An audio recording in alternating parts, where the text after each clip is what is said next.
Hello everyone and welcome back to a new video. In this video, I'm gonna show you guys how to start Postmates delivery. So if you guys want to learn how to do it, just follow the steps that I'm gonna show you. As you can see guys, I'm right now in Postmates homepage. So the first thing that you need to do guys is after opening the page, you can go right here to the bottom, you're gonna find 4 sections. The home section, browse section, cards, and lastly account. So go ahead and click on account and then scroll down until you find earn by driving or delivering. Go ahead and click here and then wait for the page to load. And then as you can see guys right here, they're gonna tell us about your vehicle.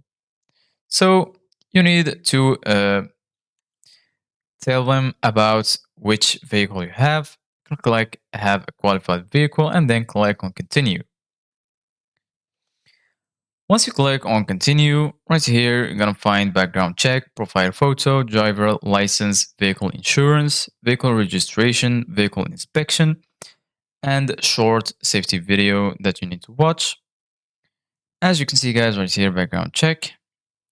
You can click on agree in order to agree to those terms, and then you need to fill this form with your social security number. After that, you need to upload your profile photo. As you can see guys, there is an example right here. Under it, you need to upload your driver license and so on. So once you fill all of those informations, then you can start working for Uber delivery. So this is it guys for today's video. Thank you guys for watching. See you guys in the next video.